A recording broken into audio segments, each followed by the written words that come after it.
Alright guys, I'm back to read chapter 10 for you from Hidden Figures. I'm sorry that I didn't have time to read yesterday, but I'm going to post chapter 10 and 11 today. So chapter 10 is called No Limits. In April of 1951, a few months after Dorothy became the boss of the West Area Computing Pool, 26-year-old Mary Winston Jackson came to work for her. Mary was new to Langley Memorial Aeronautical Laboratory, but not new to the area. Mary and her family had deep roots in Hampton, Virginia. She grew up listening to the work songs of the black women shucking oysters at the processing plant in town. As a child, she heard elders at the black churches in the town telling stories about sitting under a large oak tree across the river and listening to the Union soldiers read the Emancipation Proclamation. This was issued by Abraham Lincoln. In 1863, the Emancipation Proclamation was issued during the Civil War, which freed the slaves in the South. Mary went to school in Hampton. In 1938, she graduated from Phoenix High School with the highest honors. She enrolled at Hampton Institute, where she pledged Alpha Kappa Alpha, the same black sorority that Dorothy and many of the other West computers had joined in their time in college. Most of Hampton's Institute female students earned degrees in home ec or nursing, but Mary studied mathematics and physical science. After graduation, she took a teaching job in Maryland. The following year, her father became sick, and she returned to Hampton to take care of him.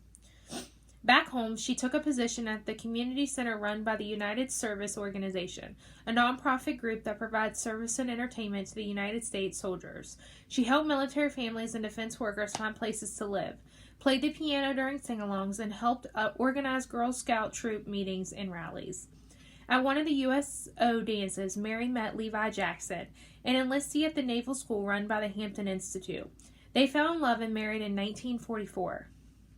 Always an independent-minded woman, Mary passed up all the white bridal gowns to get a shorter white dress with black sequins, accessoried with black gloves, black pumps, and a red rose corsage. Mary Winston, now Mary Jackson, did things her own way. Raising expectations. When World War II ended, Levi Jackson found work as a painter at the Langley Field. The USO closed, and Mary searched for a new job. She worked briefly as a bookkeeper, but left after the birth of her son. For a while, she was a busy stay-at-home mom. Even though taking care of her son kept her busy, Mary always found time for activities that made her happy. One of those things she loved the most was leading Girl Scout Troop 11, which was affiliated with her church. The organization committed to preparing women to take their place in the world with a mission of respect for God and the country and of honesty and loyalty, embodied Mary's core beliefs.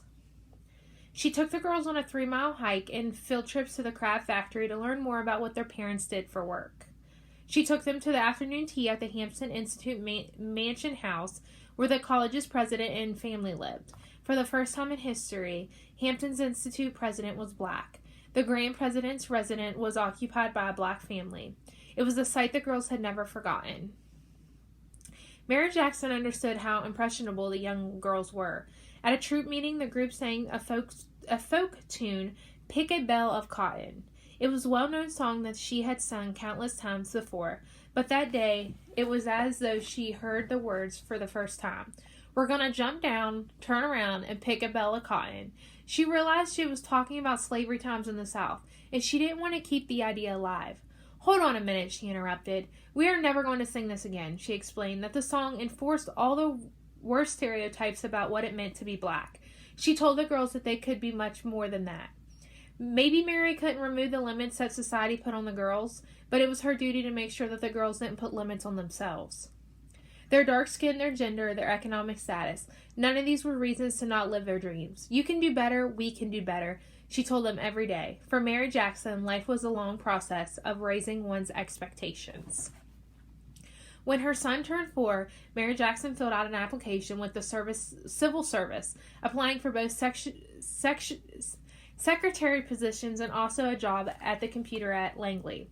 In January 1951, she was hired as a secretary at Fort Monroe, an Army base in Hampton. She was required to get a security clearance because of the documents she handled working for military officers. Following World War II, the United States had become anxious about the threat posed by the Soviet Union. Though the two countries had been allies during the war, their relationship was less friendly, especially after the Soviet Union detonated its first atomic bomb. The United States and the Soviet Union did not trust one another. Then word spread that the Soviet Union had flown planes over Korea in 1950 that were too fast to be identified. A headline in the 1950 Norfolk Journal and Guide read, "Russia said to have fastest fighter plane." The United States had just assumed that it ruled the skies with its fast and powerful fleet of airplanes. After all, the country had led the way through the sound barrier with Chuck Yeager in 1947. By 1950, however, the NACA estimated that the Russians expended at least 3 times the manpower in their research establishments compared to what the United States budgeted. The National Advisory Committee on Aeronautics asked Congress for a larger budget, and eventually Langley started hiring again soon. The long list of job openings published in the Air Scoop was similar to those of the bomb time during the war. America had no intentions of backing down or surrendering to the skies to any other country. Given Mary Jackson's background in mathematics, it came as no surprise that the government offered her a job working at Langley. Mary resigned from her job at the Army base and went to work for Dorothy. No speed limits. The NACA engineers had successfully broken the sound barrier, but they knew that in order to stay ahead of the Russians, they had to build an even faster plane, not just an experimental aircraft, but ones that could be put into production for the military. For America to continue its present challenge, supremacy in the air will require it to develop tactical military aircrafts that will fly faster than sound before any other nation does. So the NACA secretary said, Mach 1 was just the beginning. Engineers and pilots dreamed of flying with no speed limits. Some engineers imagined a day when pilots could fly at Mach 5 or faster, 3,800 miles per hour. The laboratory built new wind tunnels, capable of conducting research at different speeds. The engineers and mathematicians, like Dorothy and Mary, sharpened their pencils and got to work to figure out how to send humans flying through the air at speeds that even a decade before would have been unimaginable.